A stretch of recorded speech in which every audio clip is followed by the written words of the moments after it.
Hello and welcome to the GamerRoos Podcast. Today is April 15th, 2024. My name is James Carrino and I am joined today by my two co-hosts. Me, Alex. And me, Minh. Well, it's wonderful to have you two back again. If you've had your ear to the ground for the past while, let's say, you've probably heard something about the Fallout show that recently came out. Now, I am personally a huge fan of the Fallout series, and I am very opinionated about the series and the show to a lesser extent. And we wanted to focus today's episode on everything Fallout and the current state of the franchise. And of course, we're going to have multiple different viewpoints on the subject, and we've even endeavored to do some interviews. So please stay tuned. We think you're going to like today's episode, especially if you're a Fallout fan or just are someone who enjoys Bethesda. Enjoys Bethesda or hate them.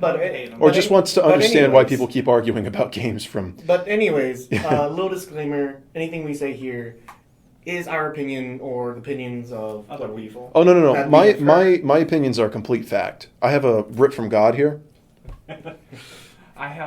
Screw you. I have a right from Alduin. And if you want to rebuttal any of opinions, do so in the comments. Yeah, please let us know in the comments section. The Fallout community is nothing but opinionated. Yeah. So most Bethesda communities are very opinionative. I mean, look at Skyrim with the Civil War.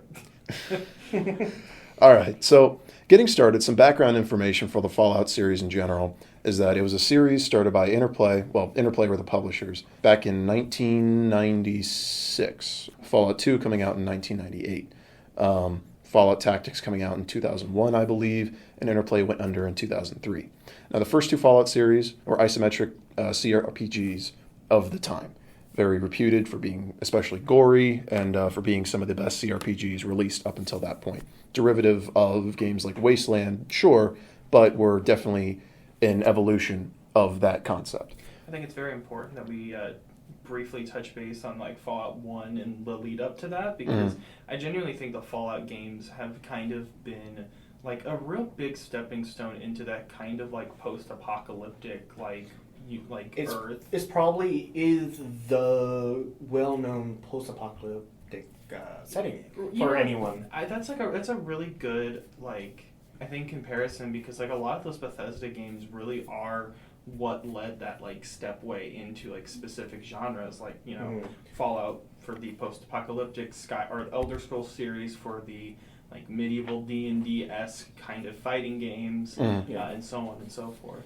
Well, I think it's more specifically RPGs regarding that setting, because I would narrow it down further to Western RPGs, but otherwise I agree. Yeah, definitely Western RPGs, because you didn't really see any of those RPGs in Japan. That was entirely a Western thing. Yep. Kind of had Shin Megami Tensei for that kind of concept, but that's a different take. They bore a different kind of genre, right? JRPG and the Western RPG. Unique quirk of JRPG we can talk about in a different episode, of course.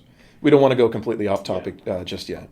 But the first two Fallout games sold pretty well for CRPGs of the time. Roughly, I believe, 400,000 units to 800,000 units total between Fallouts 1, 2, and Tactics, I believe. Maybe low million and a half if you're talking about legacy lifetime sales.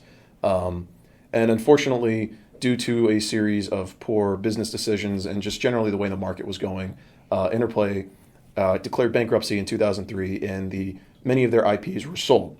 Now, Fallout in particular, due to its reputed nature as a good CRPG of the time, Bethesda was an interested party and picked up the license in 2004, 2005.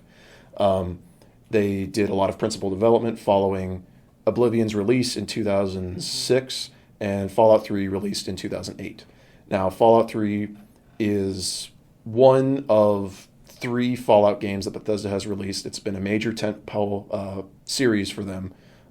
Basically, since Bethesda has Fallout 3, more so Oblivion, but Fallout 3 is definitely one of the reasons why Bethesda is on the map of major game developers, and eventually led to their purchase by Microsoft in 2022. Forgive me if I'm a little fuzzy on the years.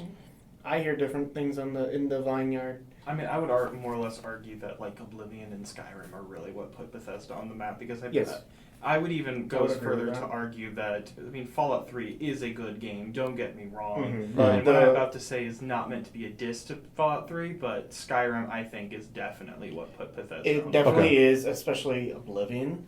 Mm-hmm. Everything you hear when you come to Bethesda is Oblivion. It's literally either Oblivion or Skyrim. Yes. And they were both very good games, and I think Fallout 3 really, well, I mean, Oblivion can be kind of argued, but but like Fallout 3 really built off of like Oblivion's system, and it kind of made it a better system and kind of made better like decisions and like the direction. So I'm gonna put it out right here before like we get further in. I'm not a Bethesda fan at all. I think that's fair. Yeah, and I don't know. I could never get into any of their games, any of their settings that they made. So it's understandable. Yeah. Bethesda has sometimes very questionable marketing tactics. The other part of it is that too openness. I want to kind of argue. I could kind of see that because I mean, like Skyrim has over like 800 hours of content in the game, and good luck finding it all. It's like, okay, that's great that you're able to move anywhere, go anywhere, do whatever you want. Mm-hmm. But like, sometimes a little bit of more harder direction and more like how do you call it? Like linear, like a little bit more like... There's structure. Structure or incentive to do the quest before XYZ. Like, I mean, for instance, who has everyone who plays Skyrim, who doesn't do the main story quest the very last? That's also kind of how it felt to play Fallout 3. Mm-hmm. Again, just infinite side quests. And it's not bad. It's not bad because it's what makes the game like enjoyable for... Yeah, I mean, we can't just the fact that Skyrim genuinely is like one of the best-selling games all times for that reason alone. But I do feel like all of Skyrim's content is...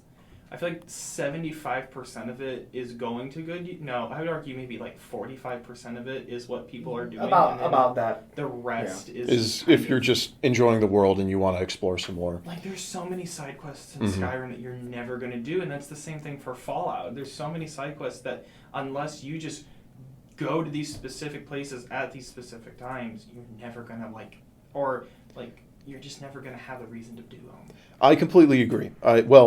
I would market myself, I suppose, as a Bethesda fan, strictly in the sense that I enjoy Fallout 3, I enjoy Fallout New Vegas, I enjoy Fallout 4.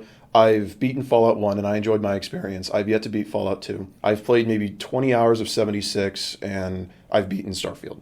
So I generally enjoy their games, I generally enjoy the Fallout series as a whole, and I generally enjoy that kind of exploration and open world, just side questing, really enjoying the world and enjoying the setting they're in. Like, there's not many games that does exploration well, because you need to invest into the map if you want to make exploration a big thing. I quite enjoy contemporary settings, and that's one of the big draws for Fallout 3 for me, or excuse me, just Fallout in general. And I enjoy the gunplay, I enjoy the role-playing, and to an extent I enjoy the characters. But I think highlighting this divide is important for describing one of my interpretations of Bethesda, at least their mindset when it comes to Fallout, even more broadly like Elder Scrolls and Starfield, is that because they're putting in so much money into a lot of these projects, see, something like Fallout 1 could get away with 400,000 sales at the time because that's what was expected of CRPGs at the time. But if you're going to put all this money into it, you're going to hire all these people to make a game like that, you have to broaden the market appeal. You have to try and court people that aren't strictly fans of the series. Yeah. Or like keen on CRPGs. Exactly. CRPGs are, how do you say, old style.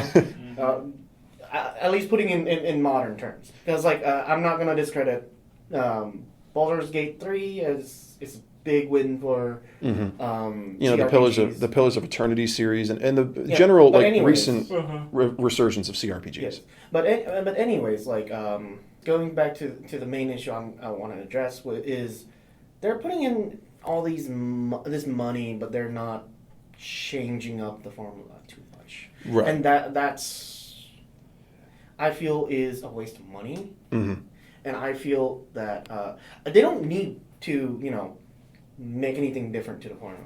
I'm not advocating for that, if that's the opinion in the air.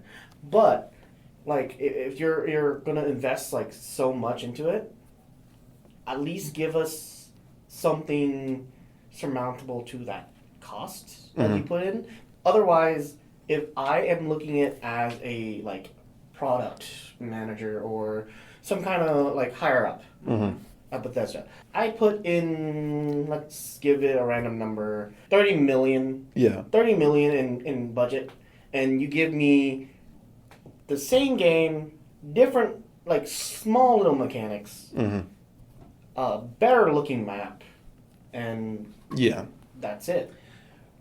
Yeah, I think same. I would call mediocre storytelling, but you know, it is what it is. People will like certain storytellings and whatever.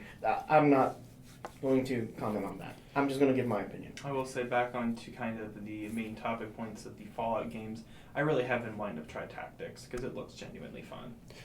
Tactics generally has the issue where the story itself is interesting and the role-playing is, even though it's not as good as Fallout 1 and 2, it's still fun to build a squad to go out and fight raiders. It's just the combat can be pretty tedious. I've played Final Fantasy Tactics. Trust me, there is nothing more tedious than that crap. If you can get through Final Fantasy Tactics, you can probably get through... you can get through Fallout Tactics. It's just like the first map, for instance. I've played that one, and that took like roughly half an hour, 45 minutes to complete. And it's kind of just a big horseshoe. You can either play it in real time or turn-based. Generally speaking, you'll probably play it in a combination of both, depending on what you're doing. That's why the tactics system is interesting. It can be a pretty polarizing game in the series, and its canonicity is called into question pretty regularly. Speaking of canon, as the resident Bethesda fan, can you give us an overview of the setting and like the story behind Fallout? Okay. Yeah. So it's 2077. The world sucks. The resources that are present are ever dwindling, and many nations are fighting over what little remains, in particular oil. Recent developments into commercial and personal nuclear reactors have given some confidence, but unfortunately, for whatever reason, likely due to international tensions, possibly due to corporate subterfuge, a nuclear war started between the United States and China, and nobody wins. You emerge from a vault, either a matter of 25 years later in terms of Fallout 76, 40 or 80 years later in terms of Fallout 1. You emerge from a royal about 120 years later in Fallout 2. You emerge from Vault 101 exactly 200 years later in Fallout 3. You emerge from Doc Mitchell's house 205 years later in Fallout New Vegas. And you emerge from Vault 111 210 years later in Fallout 4. And each game goes on their own respective adventures in that particular section of the country. Many of these games have multiple endings, many of which are trying not to step on the toes of each other. So no one game tries to invalidate the other in terms of what a character does or possibly influences in the setting. And generally speaking, the Fallout series has taken great lengths to try not to cut off the branches of previous games, with some exceptions for the purposes of either callbacks or just making it so that it actually does feel like an interconnected series. So it's basically somewhat separated by time. Time and primarily location. Okay. I'm going to be the first one to say it. I think Fallout suffer from... Too many games, too little story. Burdened by canon? Somewhat of that, but it doesn't feel like there's a progression in time. Okay. There doesn't feel like that progression in time throughout the game. I can give you a Watsonian and a Doyleist explanation for that. Go ahead. In Fallouts 1 and 2, there absolutely is. You see NCR being built up from Fallout 1, primarily into 2. And there's a lot of connecting threads between Fallout 1 and 2 because it was developed by a different studio. It was still advised on by many of the original writers in Fallout 1. Going from Fallout 2 to 3, an extremely important point that I cannot stress enough, Fallout 3 was meant to be a soft reboot of the series. That's why it takes place on the other side of the country, and even though there are minor references to Fallouts 1 and 2, for instance, in Great Itch, you can find a guy who was an Enclave refugee from the end of Fallout 2, and that's, stuff like that. Bethesda primarily wanted to make a post-apocalyptic game. Or another extremely important point between Fallouts 1 and 2 and then the Bethesda series, Fallouts 1 and 2 are meant to be post-apocalyptic games, while Fallout 3 and Fallout 4 are meant to be post-apocalyptic games. That kind of difference between the rebuilding and the issues therein versus living in that immediate post-apocalypse situation, it explains a lot of the design differences between Fallouts 1, 2 in New Vegas and Fallouts 3, 4 and 76, where it's that kind of, Fallouts 1, 2 in New Vegas, you have a lot more politicking going on, you have a lot more developments, versus 3, 4 and 76 are meant to be mostly just exploring that particular setting, that kind of ambiance or vignette, I guess, within the timeline. And that does explain people tend to enjoy New Vegas over 3 or the isometric games versus the modern games. And then tell us how Fallout, the TV show, fits into this. Fallout, the TV show, is, well, I guess there's, again, the Watsonian and Doyleist thing. The TV show is meant to take place over 200 years after the bombs, which means it's put after Fallout 4 in terms of canon. And this is likely so that it's also not stepping on the toes of the established canon, so that it can take place after the established game series. Now we have like some kind of a rough timeline. Mm-hmm. I want to address the other thing I kind of want to talk about, and it's stuck in the 50s aesthetic. That's mostly just a design decision, just to give it some texture. I'm not just talking about design, but in writing as well. Ideologies. There's no development from that kind of that's space. a very good point, because now that I look back on Fallout, I kind of do notice that it really doesn't evolve past the 50s. It's and like you can a lot of people who sorry to cut you off, but like a lot of people who kind of advocate like, oh, that makes sense because civilization stopped developing at that time. But I still feel like that doesn't. I feel like it would still develop to a degree. It would develop in a different way. It would, but it just keeps. It's just like it keeps getting to the 50s and then a nuke hits again. It changes. It tries to change tone with new development, but then it brings it back. Mm-hmm. The idea behind the game series, it's as if, I think it's the semiconductor was never invented. So many of the things that you're working with are like cathode to TV screens. It's like Atom Punk kind of setting. Yeah. And that helps describe Fallout. It's really like Atom Punk meets Mad Max. Throughout the lore, from 1950 to like 2040, there is still a massive focus on fossil fuels. But then because oil is starting to run out, that's when they go to nuclear energy towards the end. That was the reason why the Chinese had invaded Alaska for the oil reserves, for instance. The games do take pains to really demonstrate the world as being post-apocalyptic first, and a lot of the 50 stuff is for flavor. That is a very big criticism of the Bethesda games, is that they kind of get stuck up on the window dressing because it's marketable. And that's why, they still use caps. That's why they still have the Vault Boy. That's why they focus a lot on the 50s stuff. Yeah. I would argue there's a minor difference between 3 and 4, where 3 was more 50s-esque, but 4 is really more like post-World War II time frame. But that's extremely pedantic. Yeah. It's still that, Cold War era aesthetics and, mentality. Yeah. And, yes, I would give you that there is, development within the lore. Yeah. And within, the franchise. I can understand also from an outside perspective how it looks stale. I completely understand that. That is a broader issue with Bethesda in general. I'll give you that for Starfield as well. It's too focused on it being space-themed instead of really making sense in canon. But that's just an issue with Bethesda's writing in general. Bethesda in general, you'll always notice that they have a theme and they just stick to it, and it gets old. They go hard into it. Mm-hmm. They double down, but they don't offer anything new. Exactly. That's kind of like my gripe with the Elder Scrolls games. They do exactly that. Mm-hmm. You brought it up. I wasn't gonna bring it up until later, but Bethesda and bugs, yeah, they go hand in hand, and it's kind of sad that this long they have not figured out how to just properly make bug it done. There's this one saying with Skyrim, and it's in typical Skyrim fashion, the game just magically unfits itself. And the game does do that. I've had this weird glitch where like my dog was stuck in the ground. So like all I did was just like wait an hour and it spawned right back. I had this one glitch where the monster I summoned was stuck invisible. And all I had to do was hit it with my weapon for it to kind of spawn in.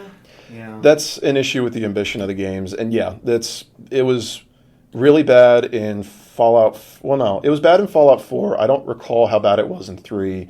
And in 76, that had to do with trying to pawn off the game to an inexperienced studio, try to, get some side projects going, but that wound up, as you remember. I still contend that Starfield wasn't bad on launch, especially in relation to other games. Apparently it won like a UK Game Award for Best Technical Advance or something. It wasn't buggy, and I remember it ran well on my computer after I did some graphical touch-ups with it. So it's something I think they're trying to address.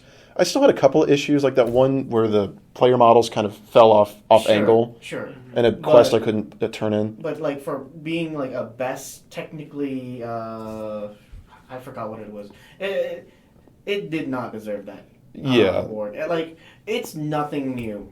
Like sure, it could be like a different game engine or something. No, it's still creation engine. Regardless, it's not really good technically. Like in a technical sense, it's just just very intensive.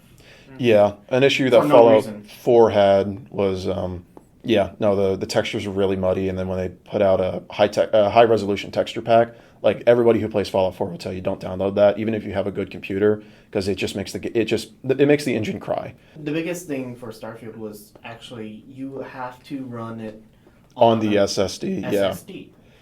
And Todd basically say, hey, just go upgrade your setup. It's like So I could imagine what? buying a whole new PC just to play like one game. I mean, then you have like League of Legends over here. Like you can run it on a toaster. For real. I mean, going back to our original intent. So I watched at least 2 hours of the Fallout TV show.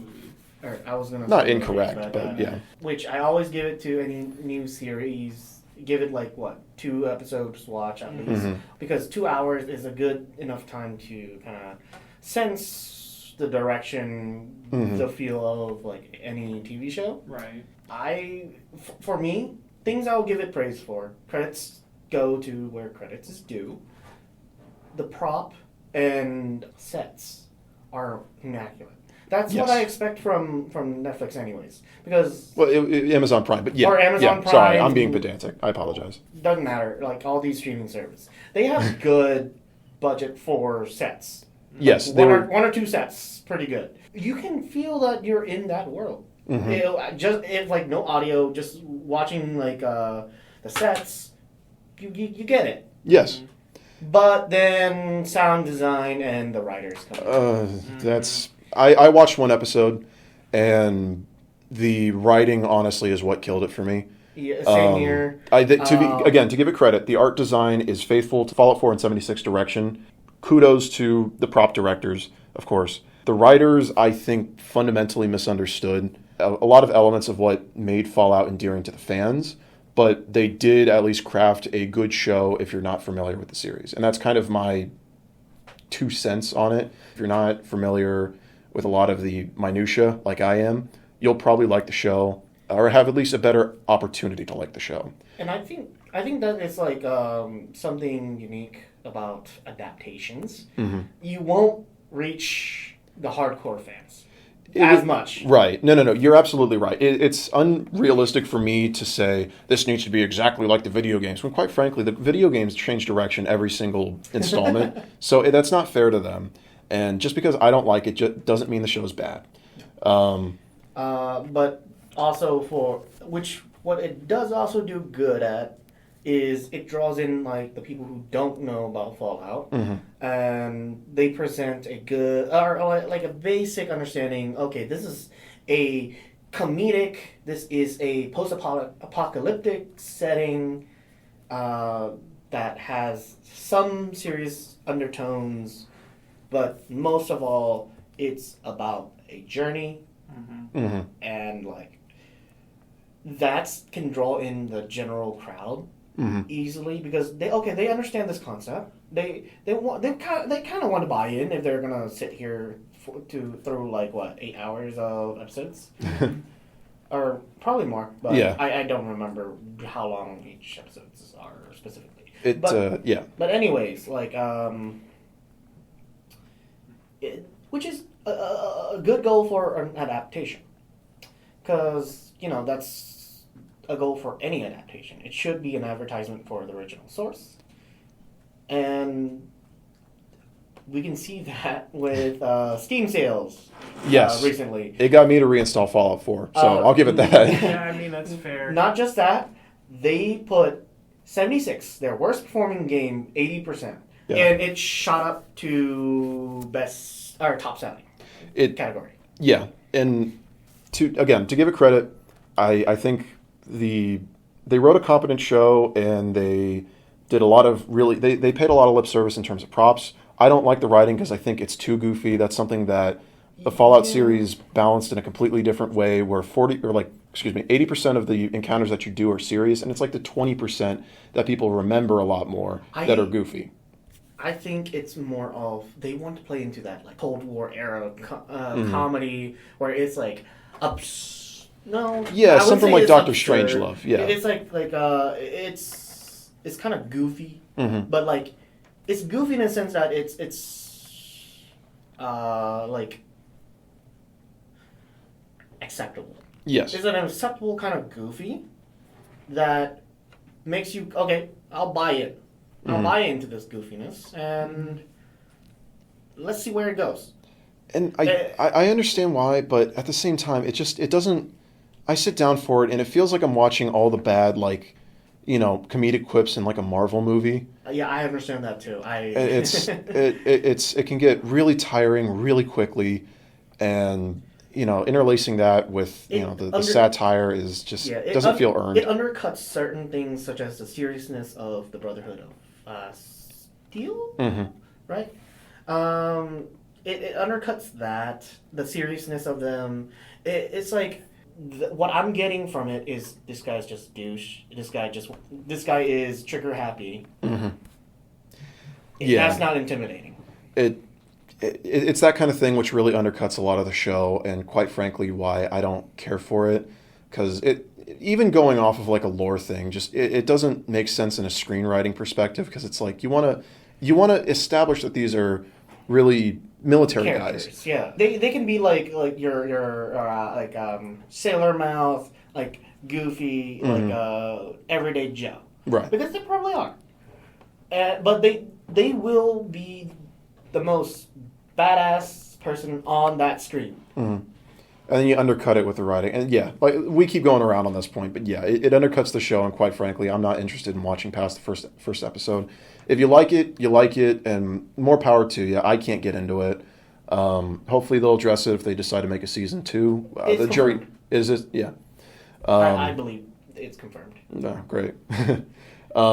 So we'll have that to look forward to, I guess, influencing Fallout 5. So I did some interviewing. Of course. Asking people around and kind of going into Fallout communities and getting their opinion on the Fallout show. And I found that that overwhelmingly the most common thing that people said was that it wasn't bad, but it could have been better. Yeah. 7 out of 10 would be what most people were giving it. My one friend said that it was all right. That it wasn't something that was like, bro, what the fuck is this? It was just like, it's a show. It didn't kick up any dirt. It didn't kick up any but it didn't fame. Right. Yeah. But it didn't hit the ground. It didn't kick up any dirt, but it didn't hit the ground running. And I think a big common thing that I was seeing with people is people kept mentioning an incest scene. Oh, the cousin thing. Yes. Yeah. Okay. That's another big aspect. Okay. I was going to be nice, but this is okay. I need to go on a tangent real fast. Okay. So, remember when I said that Fallout 3 and Beyond were supposed to be a soft reboot for the series? Yes. So they take extreme lengths in the story to justify why the vaults were closed that long. Because in lore, they were only supposed to be closed for like 40 years. Yes. Realistically, if you airburst a nuclear bomb, the radiation is within acceptable levels within 2 weeks. Fair. So, and it's perfectly livable after like 6 months. Probably give it like 2 years just to be safe. So the thing is that the vaults are supposed to open up after 40 years. And another big twist of the series is that all these vaults are supposed to be social experiments. Maybe 15 control vaults out of a couple hundred. And if you get stuck in one of these things, you're probably either going to end up as like horribly mutated, murdered, dead, or whatever. So in Fallout 3, the only reason why the vault was kept closed that long is because they were specifically told to, because they were testing the efficacy of a populace under control of an autocracy dictatorship for an extended period of time. And that wound up being semi-successful right up until about the events of the first game. And even then, they were already like doing expeditions out into the world. Fallout 4, you were cryogenically frozen, and there was a mutiny, which because of the lack of an all-clear sign after a particular amount of time. And you woke up way later because of, like I said, the mutiny and technical issues. Fallout 76, you open up after 25 years, which is within canon. And every other vault that you see is either decrepit, dead, or there's some reason why they haven't opened. Like Vault 81, they completely abandoned those principles and they have very limited contact with the outside. And there's only like a handful of actually successful vaults, and they usually follow that kind of thing. Like Vault City, they opened up within the canon allotment of time, and they have their own story arc within Fallout 2. To keep the vault closed that long in Fallout the show is stupid. Okay. Well, the spoiler warning again for the first episode. It's because they created a secular society that basically came to the belief that it's just not safe. Mm-hmm. And then only until like extreme measures happened, they actually just left. Well, actually just one person left. Right. The rest actually stayed behind. And it's basically they're trying to show like a fear of the outside world within these vault communities, isolated vault communities. And I understand that, but that's a thing that happens in the game. They go back and forth with that in the games, and the through line through all of them is that contact with the outside world is not only good, but quite frankly, it's required after so long. Yes. They kind of gloss over it in Fallout 3. Beyond the lack of kids, but quite frankly, you're going to be cousins after 200 years. Yeah, mm-hmm.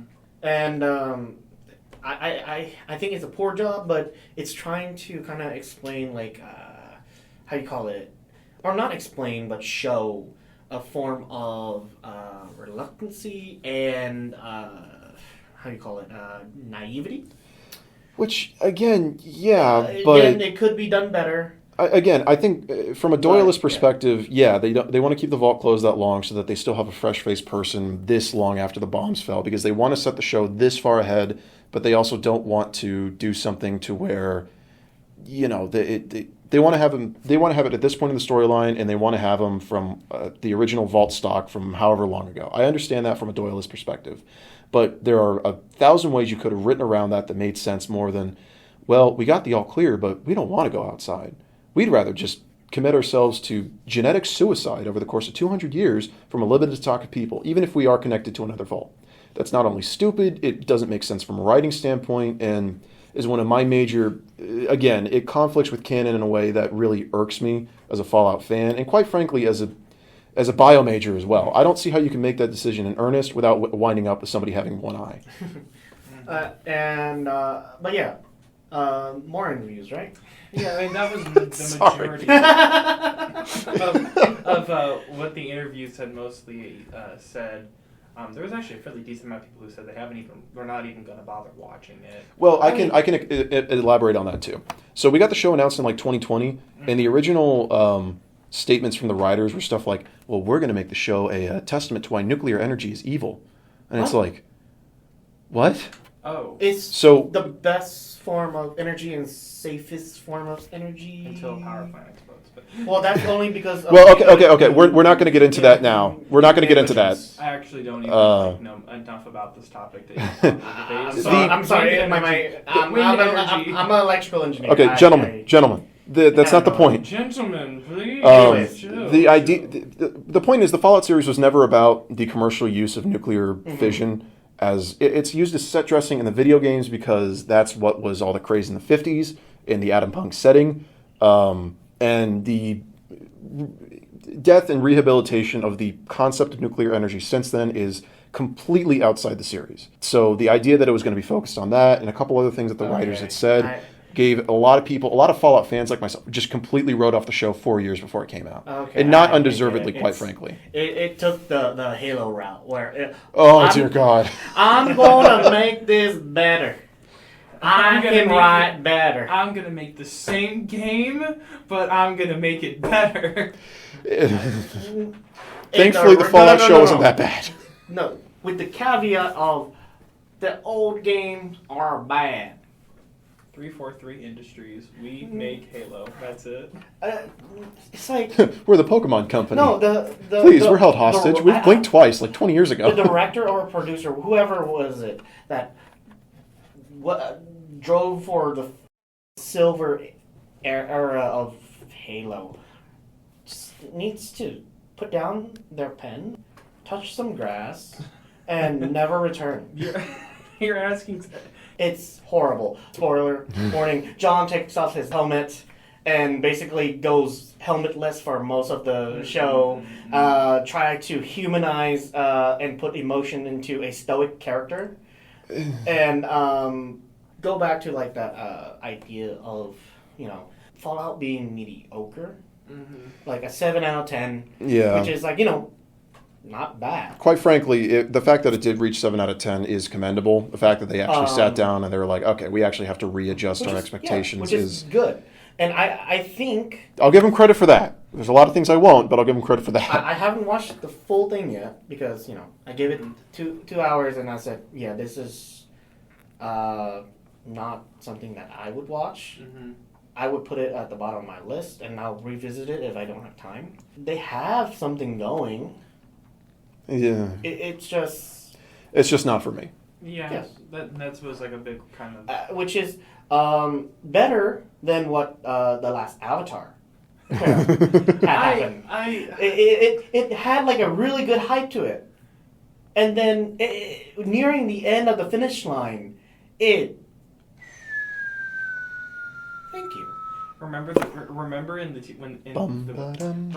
TV series when Kiyoshi just randomly spawned and killed everybody? Because the TV series thought that that's what happened. I just want to stop. And like they tried to they took away all the personality building of Sokka. They took and made him Katara's role away and made her just like a female piece of the show. Like, she's just there. Dude, I don't want to go too far into the Avatar series, but are we getting more episodes of that, or I hope not. Is it just done? No. It's just one season, so 8 episodes, I believe. What is with them just not being able to ever make anything good in terms of Avatar spin-offs? Okay, hold on. Webtoon. I just good. wanna be By the way. one you love. But anyways, Avatar. No, Webtoon. it's the bomb. Everybody get under your... What? I think this is like under the umbrella of like adaptations because, Fallout, it didn't hit the ground running, but it kind of passable as an adaptation. It's just adaptation is an art. It's hard because like if you have if the leads of these projects just don't want to either make if they don't want new, to be there. No, yeah. If they don't, of course, if they don't make something new, right? That is like with the spirit of the original, but like something new entirely. Like let's tell a new story instead, or they make a faithful adaptation that adds artistic flair to it. Mm-hmm. Mm-hmm. Otherwise, if they don't do one of these two things, or some better thing I can't think of, it's just gonna be fighting between general public and hardcore fans. Because you already have hardcore fans and just fans in general that are ready to pick up the pitch if you mess with their fandom. And that's already a big hurdle. Mm-hmm. You know what? You going onto this tangent really does reflect a lot of my feelings on Bethesda's take of the Fallout series. Quite frankly, the divide between people who enjoy 1, 2, and New Vegas and people who enjoy 3, 4, and 76 kind of gets down into that. If you want to put it cynically, you could say that Bethesda's handling of the series is almost like a monkey's paw for people in 2004, 2005, 2006 that wanted a new Fallout game. But, it had to change with the times. And quite frankly, Fallout would not be the success that it is. There wouldn't be a TV show, or we wouldn't be talking about it if it wasn't for Fallout 3. And unfortunately, there was going to have to be a lot of compromises on that way. And quite frankly, in 10 years, there are going to be people that are saying, I really enjoyed the Fallout TV show. And I would have to eat my hat right now if I said in 10 years, well, you know what? Quite frankly, the series was better when it was my generation's experience with the series. And I'm trying to apply this with that level of self-reflection and self-awareness. And even though I didn't care for the TV show, if you did like it, more power to you. I'll go back to playing Fallout 4 and put another 1,000 hours into it. There is the option, right? Right. You can always go back to the OG source, and I believe, right? Every company should probably do this. Mm-hmm. If they aren't doing it, you're picking the wrong people to lead your projects. Right. Adaptations, whatever IP you get, reboot or no, not reboot. Actually, no. Yeah, it reboots, remakes, and remasters. Well, maybe less remasters. Or whatever. Whatever. When you're trying to change an original source, keep the spirit, or make it an advertisement for your old thing. Right. Because if you can either keep that spirit alive, keep that interest of the core themes of your IP, you create this community. Mm-hmm. And community building should be an IP's lifeblood, basically. And when you are not community building, you are losing money. Just to put I completely agree with the thesis. Just to put it blunt, to Fallout, right? Mm-hmm. What is that core theme? It's post-apocalyptic. It's Atom Punk. It's Mad Max. It's a gratuitous violence. It's a hope for the future. With a hint of the comedy to melt through this monotony of post-apocalyptic feeling of we're. It's American satire. It's good gunplay. It's compelling stories, and it's compelling setting. And that is core to it. And I don't see that in the Fallout TV show. It's losing that America. Identity to it. It's I don't know. It's something that I think adapters kind of miss. And that's not to the fault of any producer. Individual person. Yeah. It is a matter of circumstance. And some bad decisions. And bad decisions, yeah. Because, you are not that original creator. You won't miss that. You won't get that message. But if you're not playing with something new, right? You're also missing the point of an adaptation. Right. Or at least using an IP. Particularly to kind of conclude with this, I think Bethesda is kind of recycling material, and I kind of wonder if even the Fallout show is just kind of a tactic to get people to buy the other Fallout games. And that's kind of why the quality is kind of meh, because the priority was to get people hyped to buy the game so they could do different. To follow up on something that Minh said, was that the last, I want to say, earnest project from Bethesda as a whole before Starfield was Fallout 4. Because 76, when that came out, that was primarily supposed to be like an interim game, sort of like how New Vegas was to Fallout 3. And so, but because of that and COVID and quite frankly, Project Bloat, it caused Starfield to become a lesser product than it was. And I hope that Starfield is that wake-up call to Bethesda that they do need to innovate, they do need to reconsider a lot of things, because a lot of the things that make Starfield a poor product really is the fact that it's just Bethesda on autopilot. Yeah. Not strictly for reasons within their control. Again, the Microsoft buyout was occurring, COVID, 76, all that stuff, which I think detracted from Starfield. I honestly think Microsoft is behind the TV show. I honestly think that they know what they're doing in terms of marketing. Because, as you said, this is very much a ploy or a tactic to get people to buy games. And guess where Bethesda games are?